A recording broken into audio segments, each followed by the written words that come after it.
मित्रों नमस्कार, मैं बलवंत सिंह सिकरवार। आप देख रहे हैं भारत 8 आज हम बिहार प्रांत के बक्सर ज़िले में मौजूद हैं और वो भी आरजेडी कार्यालय में।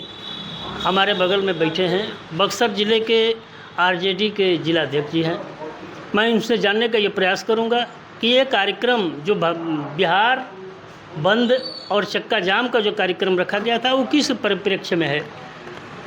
आप पहले अपना देखिए, शेषनाथ सिंह, राष्ट्रीय जनता दल जिला अध्यक्ष बक्सर। देखिए, परिप्रेक्ष्य क्या है। पहले तो ये ट्रेड यूनियन का बंदी था,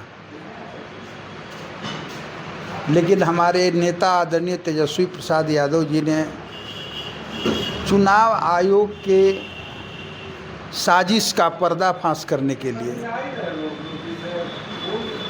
चूँकि जिस लड़ाई को हमारे पूर्वजों ने लड़ करके दिया था, 75 साल पुरानी लड़ाई, जब देश आज़ाद हुआ इसी एक वोट के अधिकार के लिए, और साजिश करके भारतीय जनता पार्टी चुनाव आयोग के माध्यम से चाहती है कि किसी तरह जो गरीब गुरबा है, झोपड़ी में है, पहाड़ की कंदराओं में बसा हुआ है, कहीं उसका कोई ठिकाना नहीं है परमानेंट, न उसके पास कागज़ है, न कोई लिखा पढ़ी है, न ज़मीन है, न बिजली लाइन का कनेक्शन है। आखिर जो 11 गो शर्तें लगा करके वो दे रहा है, इससे वो तो वंचित हो जाएंगे। आखिर ये इसका मतलब क्या है, जबकि यहाँ तक तो कहा जाता है चुनाव आयोग के नियम के अनुसार 6 महीने तक अगर कोई व्यक्ति कहीं निवास करता है तो वो वोट देने का अधिकारी वहाँ का बन जाता है, हो गया ना, वो वहाँ का वोटर बन सकता है। ये अधिकार में भारत का नागरिक तो वही है कहीं ना कहीं का, लेकिन वोट देने का अधिकारी वहाँ का बन जाता है अगर वो 6 महीने तक रहता है। साजिश करके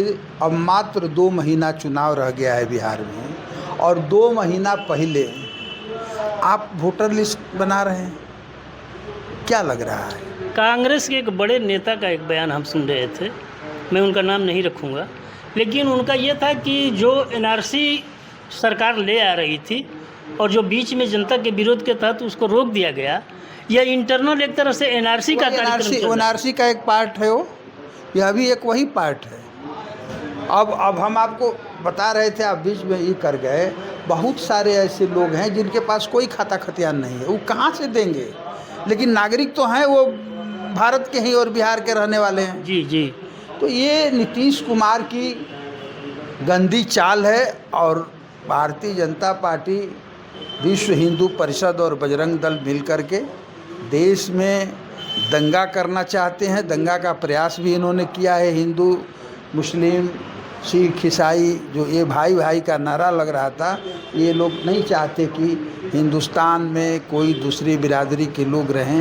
हिंदूवाद लगा करके ये राजतंत्र कायम करना चाहते हैं। राहुल गांधी जी एलओपी इस बात को कहते हैं कि ईवीएम पे सवाल खड़ा करते हैं कि ईवीएम अगर जिस दिन हट गया उस दिन मोदी की सरकार नहीं रहेगी। 80% लोग ईवीएम का विरोध कर रहे हैं।